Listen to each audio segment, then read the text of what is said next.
Hello, welcome. This is Blockchain Bloom, the blockchain educator. I'm Attila Pinke, and in today's video, I'm going to talk about what are the reasons behind the Bitcoin drop, what we have witnessed during the night. More than 1,000 US dollar Bitcoin went down just in half an hour time. So, first of all, we have here Silvergate Bank and the problems around it.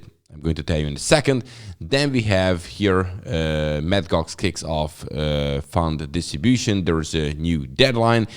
And the third news is all about that SEC chair, Gensler, is saying that crypto exchanges may not be qualified custodians. So all these three reasons made Bitcoin drop during the night.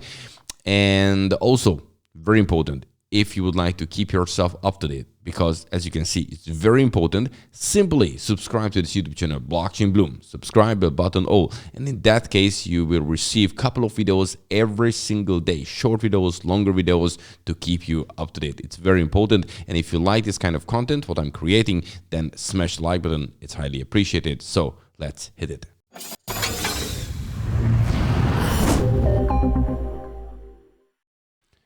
So first of all, let's have a look at the market. Well, we can see that drop more than 4% down Bitcoin, which is right now 22,373 US dollar. Ethereum about the same down, 1,567 US dollar. And when we're looking at the top gainers, we do have gainers actually. So SSW Network is 10% up, Immutable X 6%, and actually Year in Finance 7% here. However, when we're looking at the losers, we do have a couple of. So YDX 13% down, TerraClastic 12%, Conflux 11%, and so on and so forth. And when we're looking at here the candlestick chart, here, this is the 15-minute one, so that's why it could look a bit more scary than usual when we're looking at the daily one. But here you can see it clearly how Bitcoin dropped here just in a half an hour time period and went all the way down from 23,400-ish to, yeah, actually it's here at the bottom. So 22,000, just tiny under 22,000, just for a little bit. And now it pumped back here, and now we're going sideways. This is what we're witnessing right now at the moment, as you can see. So, but yeah, we don't know the next move, what will happen. But now look at this. Also, another reason, one of the reasons is these long liquidations. Look at these long liquidations. We have nothing like this before here, and now it's a big one. So, you know, when, you know, the longs get liquidated, then obviously it will push the market more and more down. So this is obviously one reason where the whole thing starts. So what has started it, it's pretty much the first topic I would like to talk about. And this is the old uncertainties around Silvergate Bank.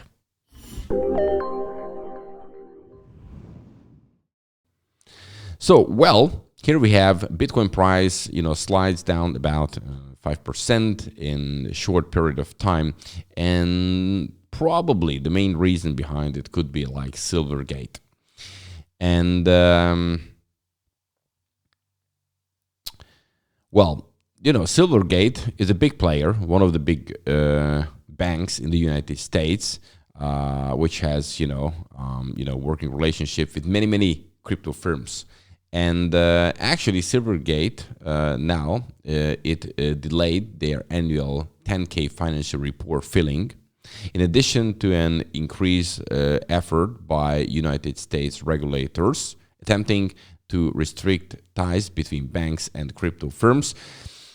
Basically, they're saying they're not sure they can make it for the deadline now, because now the original deadline was like yesterday, and yesterday was that before yesterday, yeah, they couldn't make it, and basically now they have another 15 days, but they even not sure that they can make it by them, and you know, they have their big partners. So Silvergate clients, Coinbase, Circle, Paxos, Crypto.com, Digital Markets, Galaxy, Gemini. Oh, sorry, it's called Digital Market.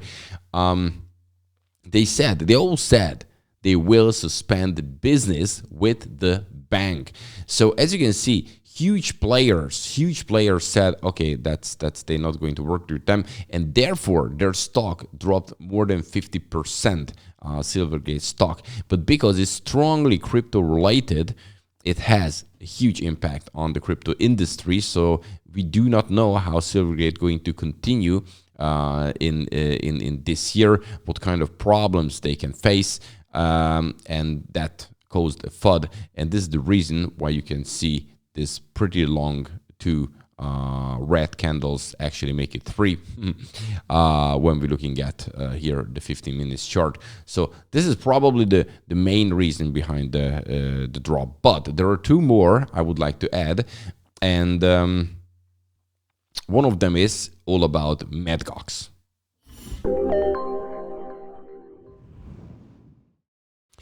So what we have here is that Mt.Gox kicks off funds distribution, and to the distribution funds to creditors of the DeFi crypto exchange Mt.Gox is set to kick off on March 10. So we have a new deadline, right? And the businesses, Japanese bankruptcy trustee has set September 30 as the deadline for the repayment. And so the original deadline for the selection and registration was scheduled to January the 10th, but was then delayed by 2 months, so 10th of March. Mt.Gox creditors were given the option to choose, between Bitcoin or cash or Bitcoin Cash to receive payments. And now we should see that who has chosen Bitcoin, because it can have an impact on the Bitcoin price. By the way, the two largest creditors by Mt.Gox, they said last month they chose to get their bankruptcy recovery fund paid out in Bitcoin. But what if these guys, receive a lot of Bitcoin? Will they dump it on the market, saying that, okay, I had enough in the last, I don't know, more than 10 years. I'm waiting here for a decade to get my money back. I started to hate Bitcoin or whatever. You don't know. And of course, there would be the other side saying that, okay, well, Bitcoin performed pretty well over those years. So yes, I do keep it. So we do not know. So there is, again, uncertainty, and Bitcoin can enter to the market, and maybe there will be a sell pressure. So this is the second thing also which came out, but we have a third one as well. Of course, it's all about what Gary Gensler is saying now, because Gary Gensler is attacking crypto like left and right. So what is he saying now? I'm going to tell you now.